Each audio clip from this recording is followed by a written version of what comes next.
बिस्मिल्लाहिर्रहमानिर्रहीम और अस्सलाम वालेकुम। 17 जुलाई पाकिस्तान में जुमे की शाम आसिम मुनीर्स डिफेक्टो फॉर्म 47 मिलिट्री राज डे 230।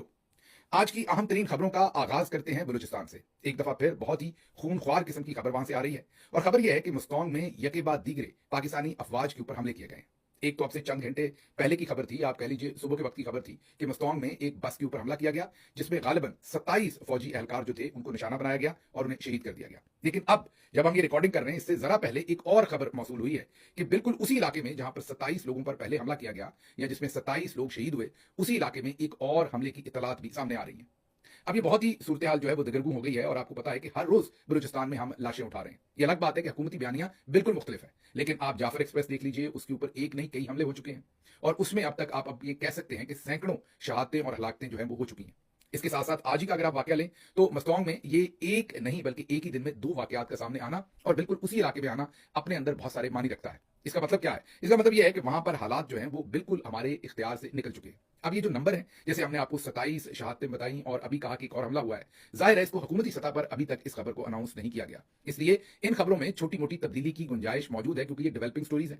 सोशल मीडिया रिपोर्ट कर रहा है या गैर मुल्की मीडिया रिपोर्ट कर रहा है, पाकिस्तान के अंदर मौजूद लेगेसी मीडिया को तो इस पर रिपोर्ट करने की भी इजाजत नहीं है। उतनी वो रिपोर्ट करते हैं जितना चौधरी साहब उनको कहते हैं। तो ये एक डेवलपिंग स्टोरी है, जो भी इसके अंदर मजीद मालूमात हमारे सामने आई वो आपके सामने हम जरूर रखेंगे। लेकिन ये एक ही दिन में दूसरे हमले की मुस्तौंग से खौफनाक इत्तलात हैं और ये कोई मुस्तौंग एक इलाका नहीं है, पूरा बलूचिस्तान इस वक्त जो है वो जल रहा है। दूसरी तरफ बलूचिस्तान में जारी जो शाबान ऑपरेशन है उसकी भी आपको खबर देते हैं, लेकिन उससे पहले वकार खान ये शेयर कर रहे हैं और अकेले उन्होंने ये शेयर नहीं किया। सोशल मीडिया पर बहुत सारे अकाउंट्स ने सबूतों के साथ ये शेयर किया कि जो एक तरफ तो दहशतगर्द जो है वो पाकिस्तानी अफवाज को निशाना बना रहे हैं, आम पाकिस्तानियों को निशाना बना रहे हैं, शहादतें कर रहे हैं और वापस जो शाबान नामी एक ऑपरेशन उनके ऊपर आप ये कहिए कि दोबारा से शुरू किया गया बलूचिस्तान में, उस ऑपरेशन की जो वीडियोस आप डाल रहे हैं, डीजीआईएसपीआर का दफ्तर हो या दूसरे सिक्योरिटी जराए जिनको वो अपने आप को कहते हैं, वो असल में एआई से बनी हुई है। Can you believe it? मतलब आपको कौम को वलवला दिलाने के लिए, जोश दिलाने के लिए या आपको कंफर्टेबल रखने के लिए बहुत सारी ऐसी वीडियोस ऑपरेशन शाबान की बनाकर भिजवाई गई हैं और सोशल मीडिया के ऊपर फैलाई गई हैं जो असल में एआई से बनी हुई हैं। टिकटॉक के ऊपर ऐसी वीडियोस को वायरल किया गया है। लोग समझते हैं कि ये जो वीडियोस हैं ये असल हैं और वाकई दहशतगर्दों के खिलाफ इतना खूनख्वार किस्म का ऑपरेशन हो रहा है। मैं ये नहीं कह रहा कि ऑपरेशन नहीं हो रहा होगा, लेकिन उन वीडियोस के अंदर जिस तरीके से हॉलीवुड स्टाइल में दहशतगर्दों के खिलाफ यकतरफा किस्म की कार्रवाई हो रही है, वो एआई से बनी हुई वीडियोस हैं। बहुत सारे लोग अब इस चीज का क्लेम कर रहे हैं और उन वीडियोस को भी शेयर कर रहे हैं। अगर इनमें रत्ती बराबर भी सच्चाई है, जो कि लग रहा है सच्चाई है क्योंकि वो वीडियोस आपके सामने हैं, सोशल मीडिया पर सभी लोग अब उन्हें शेयर कर रहे हैं और क्लेम कर रहे हैं, तो इससे ज्यादा शर्मनाक बात और कोई नहीं है कि एक तरफ तो कौम के बेटे अपनी जानें दे रहे हैं, शहीद हो रहे हैं और दूसरी तरफ हम कौम को गलत इंफॉर्मेशन दे रहे हैं। मीन हकायक भी उनके सामने दुरुस्त नहीं रख रहे और एआई से बनी हुई जाली झूठी वीडियोस जिनके अंदर हम दिखा रहे हैं कि दहशतगर्दों के खिलाफ बहुत ही इफेक्टिव ऑपरेशन हो रहा है, उन वीडियोस को हमने वायरल किया है, फैलाया है। तो ये अपने ताई एक बहुत बड़ा सवाल है। एक तरफ बलूचिस्तान हमारे हाथ से निकल रहा है और दूसरी तरफ हमारी प्रायोरिटीज क्या हैं। आगे चलते हैं, अब हुकूमती मौका सामने रख देते हैं जो उन्होंने दिया है। ऑपरेशन शाबान बलूचिस्तान समेत खित्ते के अमन का जामिन, आलमी सतह पर इसकी पजीराई हो रही है। अब जरा गौर करना है आपने। आग हमारे घर में लगी है, दहशतगर्द रोज हमारे दर्जनों बेटों को शहीद कर रहे हैं, दर्जनों, 1 2 4 नहीं। उस दिन भी आपके सामने पुलिस वाले जो हैं उनको पहले 8 या 9 को वहां शहीद किया, 13 14 को साथ ले जाकर बाद में शहीद किया, फिर बाद में नंबर्स आए और टोटल 27 पुलिस वाले जो हैं वो वहां शहीद कर दिए, जिनकी लाशें अभी जब मैं आपसे बात कर रहा हूं तो अभी तक वो सड़क पर पड़ी हैं। मतलब उनके घर वाले उन लाशों को रखकर अभी तक एहतजाज कर रहे हैं और इंतजार कर रहे हैं कि जो लोग अपने आप को रियासत कहते हैं वो उनके साथ बैठकर बातचीत करें। तो मतलब उन्हें अभी तक दफनाया नहीं गया। बहुत तकलीफ की बात है क्योंकि वो हमारे भाई हैं, लेकिन ये जो पहले भी मैंने आपसे माजरत की थी ये लफ्ज कहते हुए, लेकिन ये हकीकत है कि उनकी लाशें गल सड़ चुकी हैं क्योंकि उनमें से कईयों के चेहरों पर तेजाब डाला गया था उनको शहीद करने से पहले या बाद में। तो आप सोचिए, इतनी गर्मी में आज ये 6वां 7वां दिन है या शायद 8वां दिन है, वो सड़क पर रखकर लाशें बैठे हैं और उनको हुकूमत इंगेज नहीं कर रही, बल्कि उसके बदले में अभी हमने आपको बताया कि एआई से बनी हुई वीडियोस जो हैं वो फैलाई जा रही हैं। अब ये जो ऑपरेशन शबान से रिलेटेड डीजीआईएसपीआर के टिकर्स हैं जो दुनिया टीवी और दूसरे तमाम टेलीविजन ने एयर किए हैं, उसमें यह कहा जाता है कि ऑपरेशन शाबान बलूचिस्तान समेत खित्ते के अमन का जामन, आलमी सतह पर पजीराई। ये कौन सा कप जीता है हमने जिसकी आलमी सतह पर पजीराई होनी है? अगर आलमी सतह पर पजीराई है तो हमारे तो आज फिर बच्चे जो हैं 27 बच्चों की शहादत की बात मुस्तौंग में हो रही है। मैंने पहले भी कहा ये डेवलपिंग स्टोरी है, हमारे पास अभी हतमी नंबर्स नहीं है क्योंकि हुकूमत ने अभी तक कोई ऐलान नहीं कर रखा। आगे इसी की तरह बात सुनिएगा। बलूचिस्तान में ऑपरेशन शाबान के दौरान फितनतुल खारिज और फितनतुल हिंदुस्तान के ठिकानों पर जमीनी और फजाई कार्रवाइयों में उन्हें निशाना बनाया गया। रिपोर्ट में कहा गया कि मांगी डैम हमले के बाद शुरू होने वाले ऑपरेशन में सैकड़ों दहशतगर्द मारे गए, जबकि सिक्योरिटी फोर्सेज और तरक्याती मंसूबों को निशाना बनाने वाले नेटवर्क्स के खिलाफ कार्रवाइयां जारी हैं। ये मेरा ख्याल डिप्लोमेट में कोई रिपोर्ट जारी हुई है, उससे रिलेटेड ये टिकर्स बनाकर जारी किए गए। कहा गया कि आलमी जरीदे के मुताबिक ऑपरेशन को बलूचिस्तान में रियासती रिट की बहाली और दहशतगर्द नेटवर्क्स के खात्मे के लिए एक तवीलुल मुद्दती अस्करी मुहिम के तौर पर डिजाइन किया गया है। तो अब चलें आप इन टिकर्स के जरिए भले द डिप्लोमेट की स्टोरी के जरिए ही ये मान रहे हैं कि वहां रियासती रिट जो है वो कायम नहीं रही और दोबारा कायम करने की कोशिश की जा रही है। एक तो वो दूसरे वाले आपके तो पढ़े लिखे नहीं, कोशिश नहीं करते। आप भी मेरा ख्याल नीम खौंदा ही है। आपको ये नहीं समझ आ रही कि डिप्लोमेट जब ये लिख रहा है कि आपकी रियासती रिट नहीं है और उसको आप रीस्टैब्लिश कर रहे हैं, या वो ये लिखते हैं कि आप उसे रीस्टैब्लिश कर रहे हैं, तो इसका मतलब है कि एक दफा रियासती रिट आपके हाथों से चली गई है और आप उसी आर्टिकल को टिकर्स की शक्ल में खुद शेयर कर रहे हैं। मतलब ये मान रहे हैं कि वहां पर रिट जो है वो आपके हाथों से निकल गई है। उसके बाद लिखा हुआ है कि रिपोर्ट के मुताबिक जनूबी बलूचिस्तान में फितनातुल हिंदुस्तान जबकि शुमाली इजला में फितनातुल खवारिज को हदफ बनाया गया। अब आप खुद ही समझ लीजिए, आप में से ज्यादातर लोग फितनातुल हिंदुस्तान और फितनातुल खवारिज ये दो अलग अलग इन्होंने क्यों चीजें रखी हुई हैं ये हमें नहीं पता, क्योंकि इनकी जाहिर है एक दूसरे से कोऑर्डिनेशन होगी। लेकिन जस्ट जरा थोड़ा सा मेरा ख्याल है आपके मुंह का जायका ठीक करने के लिए, थोड़ा सा जरा फ्लेवर डालने के लिए उन्होंने आपको ये अलग अलग नाम दिए हुए हैं जिनके नामों के साथ फितनातुल और इस तरह के अरबी नाम आते हैं ताकि आपको ये लगे कि मजहबी लड़ाई हो रही है। आगे बढ़ते हैं। माहिरीन का कहना है कि अस्करी कार्रवाइयों के साथ मकामी इदारों को मजबूत बनाना और इक्तिसादी तरक्की भी देरपा अमन के लिए नागुज़ीर है। अब ये जो आखिरी लाइन है ये बेसिकली तमाम जिम्मेदारी जो है वो सिविलियंस के ऊपर डाली जा रही है। याद कीजिए डीजीआईएसपीआर ने जब अपनी एक पेशावर में जाकर प्रेस कॉन्फ्रेंस की थी और ये बताया था कि देखिए बलूचिस्तान में मामला कितने अच्छे हैं, खैबर पख्तूनख्वा में जो गवर्नेंस है वो अच्छी नहीं है, बलूचिस्तान में भी गवर्नेंस अच्छी है और पंजाब में तो उन्होंने कहा था गवर्नेंस बहुत ही अच्छी है। सिंध को भी थोड़े से नंबर दिए थे उन्होंने अच्छे के, सिर्फ उन्होंने खैबर पख्तूनख्वा को टारगेट किया था कि वहां गवर्नेंस अच्छी नहीं है और यह भी कहा था कि जब तक गवर्नेंस नहीं होती ठीक तब तक दहशतगर्दी का मुकाबला नहीं किया जाता या नहीं किया जा सकता। लेकिन वो ये नहीं बताते कि तमाम की तमाम गवर्नेंस जो है वो भी उन्हीं के इख्तियार में है। बलूचिस्तान में तो पिछली कई दहाइयों से उन्हीं के लगाए हुए वजीर आला और हुकूमतें चली आ रही हैं, तो फिर ये किसने करनी है? आगे चलते हैं, आगे आपको बताते हैं। आगे अब आपने खैबर पख्तूनख्वा के गवर्नर से जो इन्होंने बयान दिलवाया, वो तो कहेंगे मैंने खुद दिया, लेकिन मैं श्योर हूं कि इतना मजे का खेज बयान कोई भी सियासी आदमी नहीं दे सकता, कोई भी सियासी आदमी। ये अगर उन्होंने दिया है तो जाहिर है वो कर्नल साहब के कहने पर दिया है, क्योंकि उनकी अकल इतनी सठिया नहीं सकती। सुनिएगा जरा। वो कहते हैं कि केपी में दहशतगर्दों के खिलाफ बलूचिस्तान की तरह का ऑपरेशन किया जाए या उस ऑपरेशन की जरूरत है। Can you believe it? Balochistan जहां पर तकरीबन रिट मुकम्मल हाथ से निकल चुकी, जहां पर रोज आप सोचिए कि बलूचिस्तान की आबादी बहुत कम है, उसके बावजूद दर्जनों शहादतें होती हैं। बलूचिस्तान में शाम 4 बजे क्या, आप तो दिन में भी कोई सड़कों पर नहीं निकल सकता। और खैबर पख्तूनख्वा का गवर्नर ये कह रहा है कि बलूचिस्तान में हालात बेहतर हैं, खैबर पख्तूनख्वा में खराब है, इसलिए बलूचिस्तान की तर्ज का ऑपरेशन जो है वो खैबर पख्तूनख्वा में भी किया जाए। आगे सुनिए। खैबर पख्तूनख्वा में भी दहशतगर्दों के खिलाफ उसी तरह का ऑपरेशन होना चाहिए और जिस तरह बलूचिस्तान ऑपरेशन को सूबाई हुकूमत की मुकम्मल हमायत हासिल है, यहां पर भी वैसा ही ऑपरेशन हो और दहशतगर्दों के खिलाफ जो अफगानिस्तान से जिनको मदद मिल रही है उनके खिलाफ एक भरपूर ऑपरेशन की जरूरत है। उन्होंने इल्जाम लगाया कि भारत और इसराइल अफगानिस्तान की सरजमीन पाकिस्तान के खिलाफ इस्तेमाल कर रहे हैं, जहां से भी दहशतगर्दों को हमायत मिलेगी वहां कार्रवाई की जाएगी। सियासी सूरत हाल पर उनका कहना था कि हालात बदलते रहते हैं। पीपल्स पार्टी और मुस्लिम लीग नून मुख्तलिफ इंतखाबात में एक दूसरे के मद्दे मुकाबल भी रहे हैं और हुकूमत साजी के लिए साथ काम भी करते रहे हैं। मतलब जो जिस तरह की डील हो जाए वो कहते हैं वैसे हम डील करके साथ चल पड़ते हैं। लेकिन इसमें जो पूरी इनकी स्टेटमेंट में जो कर्नल साहब ने इनसे दिलवाई है, उसमें जो नालायकी की बात यह है कि वो कह रहे हैं कि खैबर पख्तूनख्वा में भी हालात वैसे ही हैं या बुरे हैं बलूचिस्तान से। ये इटसेल्फ वो एक किस्म का प्रोसिक्यूट कर रहे हैं पाकिस्तानी मिलिट्री जर्नल्स को कि हालात जो हैं वो पूरे मुल्क के अंदर ही बलूचिस्तान की तरह के बना दिए गए। अब जरा आगे बढ़ते हैं। ये बातें तो मैं रोज ही आपके साथ करता हूं, आज जरा थोड़ी सी दिल की बातें कर लें। हमें वैसे तो गद्दार कहा जाएगा जब हम इस तरफ तवज्जो दिलाएंगे जो कुछ बलूचिस्तान में हो रहा है, लेकिन दिल पर हाथ रख के ये बताइए कि क्या बलूचिस्तान में आज पंजाब से कोई शख्स जाकर वहां पर काम करना तो दूर की बात है, सैर के लिए भी वो क्या बलूचिस्तान का सफर करके कोयटा तक जा सकता है? क्या उसका शनाख्ती कार्ड देख लिया गया या शक्ल से पता चल गया कि पंजाब से है तो क्या उसे जिंदा छोड़ा जाएगा? बाकी बातें छोड़ दें। पाकिस्तान के अंदर काफी तादाद में लेफ्टिनेंट जनरल साहबान हैं, मैं उन तमाम को दावत देता हूं। अक्सर बात ये होती है कि आप अपने बच्चों को शहीद करने के लिए भेजें, होने के लिए भेजें, लड़ने के लिए भेजें। हम ये बात नहीं कहेंगे। सारे बच्चे हमारे अपने बच्चे हैं, सारे बच्चे हमारे अपने भाई हैं, आपके बच्चे भी हमारे भाई हैं, हमारे बच्चे हैं। हम ये बिल्कुल नहीं कहते कि आप उन्हें फ्रंट लाइन पर लड़ने के लिए भेजें, लेकिन अगर आपके रियासती रिट इतनी ज्यादा कंट्रोल में है तो मैं चैलेंज देता हूं आपको कि किसी एक लेफ्टिनेंट जनरल साहब की फैमिली बगैर हैवी प्रोटोकॉल और सिक्योरिटी के जरा कराची से कोयटा का सफर कर ले और आप उसको नशर कर देंगे हमने किया है। अनाउंस कीजिए बगैर प्रोटोकॉल के और बगैर सिक्योरिटी के, जैसे आम पाकिस्तानियों को सफर करना पड़ता है, किसी एक जनरल साहब की फैमिली या उनका बेटा या बेटी, या चले मर्दों को भेज दें, बेटियों को छोड़ दें। क्या आप ये रिस्क लेंगे? आपको अंदर से पता है कि आप ये रिस्क नहीं लेंगे। आप कभी भी अपने बच्चे को वहां पर सफर नहीं करने देंगे, क्योंकि वहां पर रिट जो है वो हमारे हाथों से तकरीबन निकल चुकी है। ये तकरीबन भी मैं हुब्बुल वतनी में सरशार जो आपको नजर नहीं आ रही होगी उस वजह से कह रहा हूं, हालांकि हकीकत आपको भी पता है और हमें भी पता है। आगे बढ़ते हैं। अब इमरान खान साहब जो हैं उन्होंने जिंदगी में जो भी फैसले किए, जो तो हुकूमती थे, चले उन पर तो आपकी तनकीद हमें समझ आती है, लेकिन जो उनकी जाती जिंदगी के फैसले आपको उनसे भी तकलीफ है। मसलन जनरल बाजवा और उनकी बेगम को यह तकलीफ थी कि इमरान खान शलवार कमीज क्यों पहनते हैं, इमरान खान या का नाबदू या का नस्ताइन या इस्लामी बातें क्यों करते हैं। फिर आप सबको भी, मौजूदा सेटअप भी, जितने भी इस टाइम जनरल साहबान हैं, उन्हें इमरान खान की शादी से बड़ा मसला है। आप सबको पता है कि इमरान खान को जेल में यह कहा गया, और ये सारे मीडिया ने रिपोर्ट किया, ये मैं नहीं कह रहा, सभी मुतबर जर्नलिस्टों ने कहा कि डील ये है कि इमरान खान अपनी बीवी को तलाक दे दें तो सारे मामला ठीक हो जाएंगे। मतलब कि इमरान खान की शादी के ऊपर बहुत ज्यादा मसला है। तो इमरान खान ने शादी कब की, किससे की, क्यों की, उससे हमारे जर्नल्स को मसला है। शलवार कमीज पहनने से मसला है। वो तकरीर इस्लामी किस्म की करते हैं, इससे मसला है। चले ठीक हो गया, मान लिया। लेकिन फिर ऐसे ही मसले आपको अपने आर्मी चीफ से क्यों नहीं होते?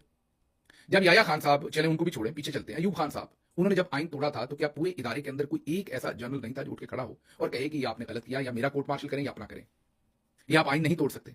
फिर जब उन्होंने अपने आप को खुद ही फील्ड मार्शल बना लिया तो क्या कोई एक खड़ा हो सका? चलें उसको भी छोड़ देते हैं।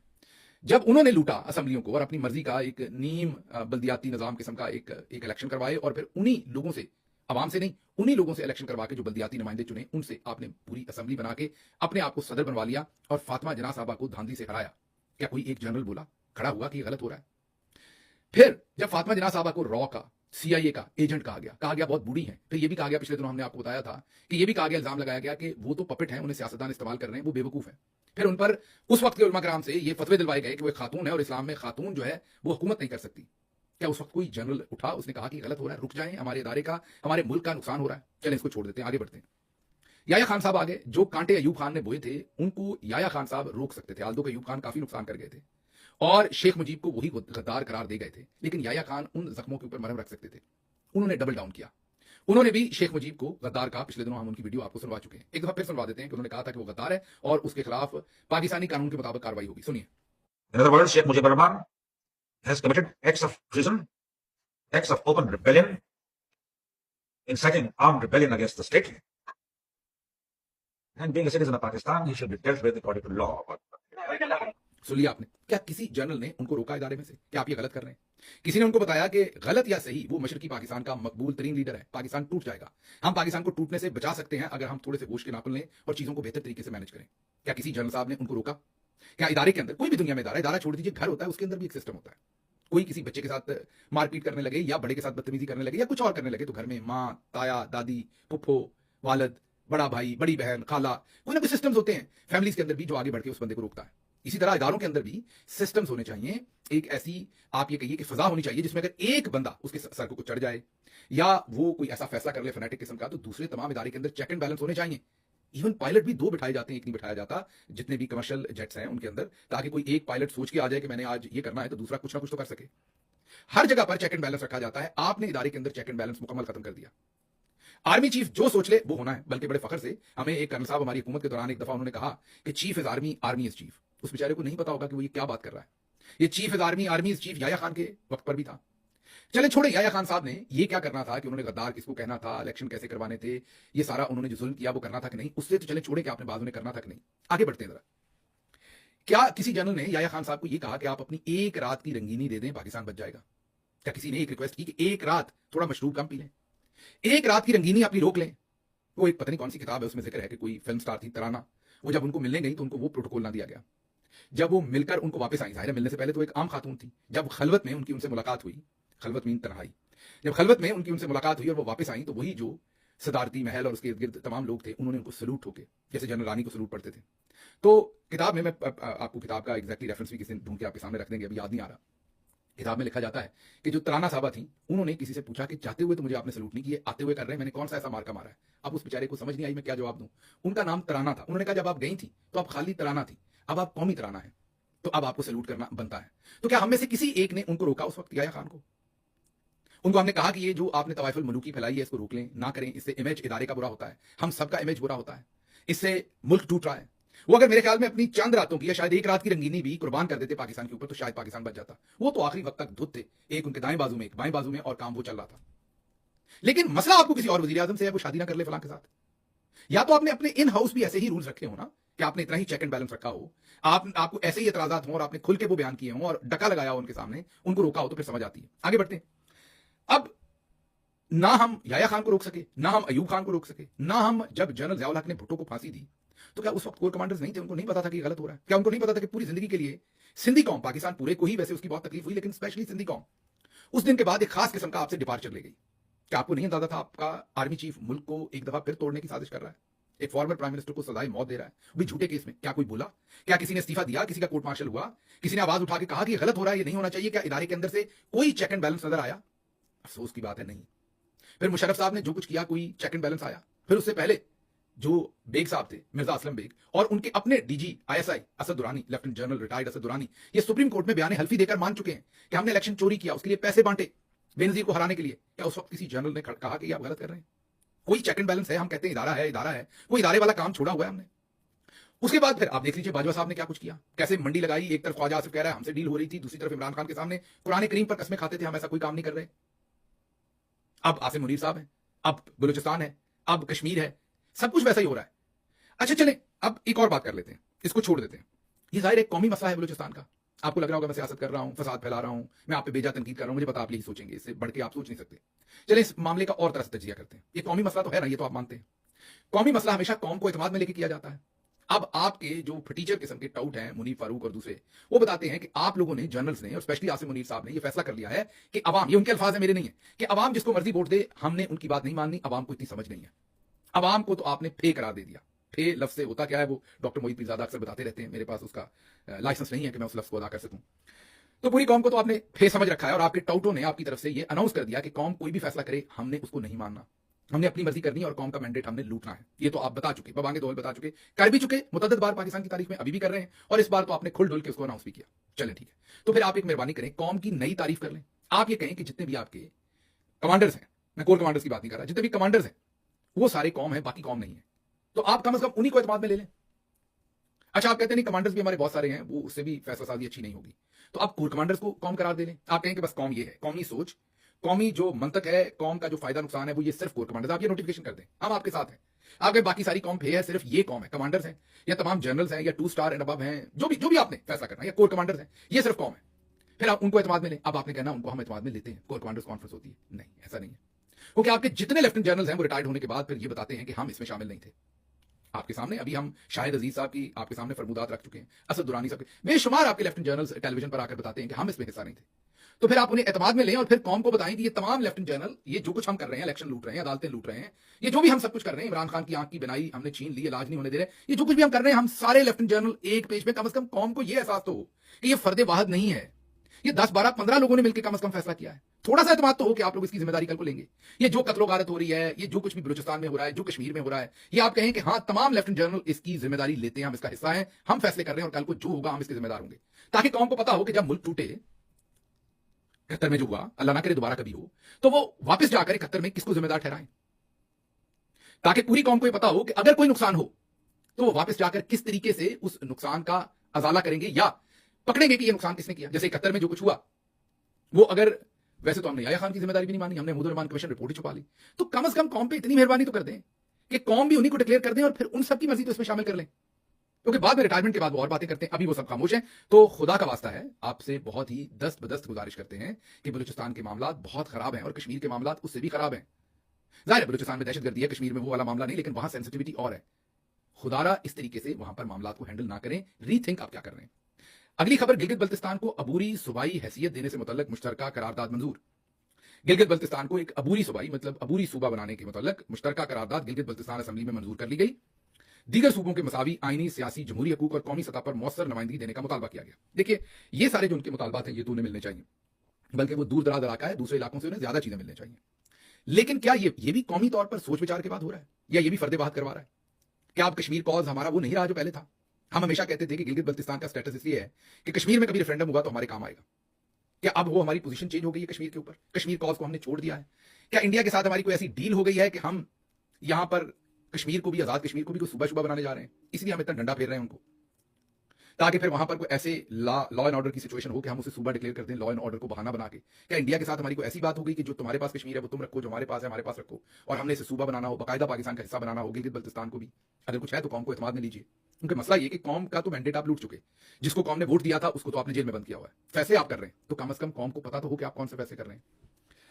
आगे चलते हैं, अगली खबर आपके सामने रखते हैं और वो ये है कि जो कश्मीर में एक्शन कमेटी है उन्होंने एक बार फिर शुक्रिया अदा किया है। उनके जो नजीर, उमर नजीर कश्मीरी उनके लोकल लीडर हैं, उन्होंने शुक्रिया अदा किया है फील्ड मार्शल सैयद आसिम मुनीर का कि उन्होंने चेयरमैन जो पाकिस्तान फाउंडेशन के या ओवरसीज पाकिस्तानी फाउंडेशन के जो चेयरमैन है सैयद कमर रजा, उनको उन्होंने भेजा है या उनको इसमें उन्होंने इजाजत दी है कि हमसे मुज़ाकरात करें। अब एक तरफ कश्मीरी लीडरशिप ये कह रही है और ये जो साहब है सैयद कमर रजा, ये भी मेरे ख्याल को तमगा इम्तियाज ही होंगे। बहरहाल ये जो साहब हैं ये कह रहे नहीं मैं तो कोई मुज़ाकरात नहीं कर रहा, मैंने तो सिर्फ अमन व अमान के लिए राब्ता किया था। मुन्ना मुनीब भी कह रहा है कि वाजे हो जाए कि ना किसी से मुज़ाकरात कर रहे हो ना किसी से बात कर रहे हो, और कश्मीरी जो है वो बार बार उनका शुक्रिया अदा कर रहे हैं। आप फस्तायत का लेवल चेक कीजिए कि अगर कोई टूट के थक के अपना बच्चा अपना भाई कह रहा है मैं मुज़ाकरात करना चाहता हूं तो उनके साथ क्या सलूक करते हैं, और जब बंदूक का मुकाबला बंदूक से होता है तो हम कहते हैं कि आ जाए पहाड़ों से नीचे, हम आपसे बात करने को तैयार हैं। मुझे समझ नहीं कि हम करना क्या चाहते हैं और हम करेंगे क्या। तीसरी तरफ मरियम नवाज कह रही हैं कि मैं हाथ जोड़कर अपील करना चाहती हूं, खून खराबे का साथ ना दें, बस मुस्लिम लीग नून को चुप करके वोट दे दें, हम आपकी किस्मत बदल देंगे। बिलावल जरदारी कहते हैं कि हम रोटी, कपड़ा और मकान का जो वादा भुट्टो ने लगाया था वो हम पूरा करेंगे। इनसे कोई पूछे कितनी बार आपकी कश्मीर में हुकूमत आ चुकी। भुट्टो साहब ने ये 70s में ये नारा लगाया था, 60s में, आप अब तक पूरा ना कर सके। मुझे यहां से इजाजत दीजिए। अल्लाह आपका हामी नासिर हो। पाकिस्तान जिंदाबाद।